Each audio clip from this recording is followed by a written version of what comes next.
These principles of digital audio have a major impact on the size of files that are created as you're working in a DAW.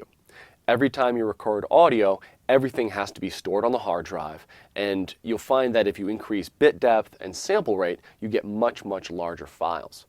We also want to be conscious of the file types that we're creating. This term compression gets used in a variety of ways throughout audio production, and we want to understand just by context what we're really talking about.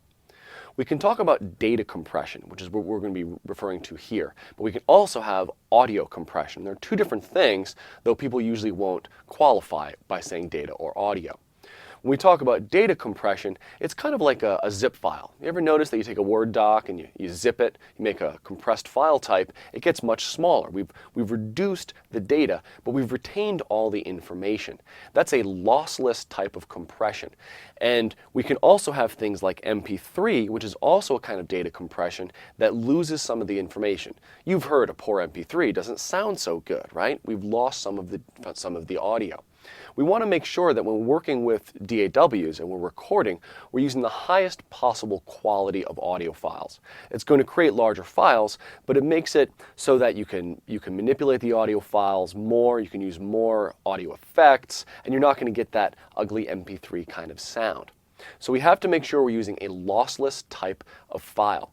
And primarily, when a DAW is recording, it's going to be creating a WAV or AIFF file. And this is the full quality, uncompressed audio. And it's important that you're using one of these file types. As you load up your DAW, there'll be questions, or in the preferences, there'll be options for which file type you're going to use in that project. And you want to make sure it's a WAV or AIFF file. Those are both totally uncompressed. They'll be large, but they're going to be of highest quality. If possible, choose broadcast WAV files. It stores more metadata, which can be useful if the project file does crash. The other parameter you're going to have to adjust when working with your DAW is going to be if it's an interleaved or non-interleaved file. You're used to, in your iTunes library, dealing with interleaved files, which means you have a single file that includes both the left and right audio channel, and you can just play it back in your iTunes library. Some DAWs are set up by default to make deinterleaved files, which actually saves a separate audio file for left and a separate one for right. I would recommend right at the beginning of the process, make sure you're using interleaved files. It's easier to work with, and you'll just find it's more natural when recording with those type of files. So again, when you're setting up your DAW, you want to use an uncompressed file type, which would be AIFF or WAV. I would suggest 24-bit recording, a 48,000 hertz sample rate, and make sure they're interleaved files. I'd like to take a moment to show you where these settings are in a variety of DAWs.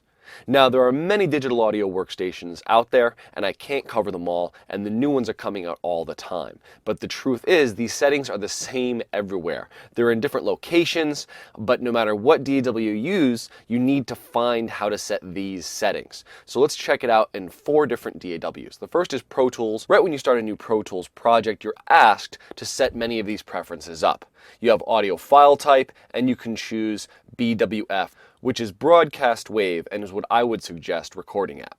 We have options for bit depth. We can choose 24-bit. I can choose my sample rate of 48 kilohertz, and I can choose interleave files here. In the playback engine preferences in Pro Tools, I have options for my buffer size, and I can set it to 128 if I'm going to be doing some recording. I also set in the DAW application which output device I want to use, and I'm choosing one of my interfaces here. We'll see similar settings over in Digital Performer. When I go to the Configure Hardware Driver window in Digital Performer, I have option for the device I want to record with. I can choose sample rate, and I have my buffer size option there. Over in the Preferences, under Audio Files, I can choose Broadcast Wave, Interleaved, 24-bit. If we look at Logic, we're going to see similar things. In the audio preferences, I can choose my in-out device, and I can show my buffer size there. I can also choose 24-bit recording. Over in the general preferences under audio, I can choose recording file type, and we again have broadcast wave as the recording file type. In the project settings, I can choose sample rate. Same stuff everywhere, right? These are the really important preferences. And you're going to see a lot of other preferences in many of these windows, but these ones I'm pointing out are really the most important and the ones you're going to change most often. In Ableton Live, in the audio preferences, we see a similar thing. I can choose input and output device. I have my sample rate.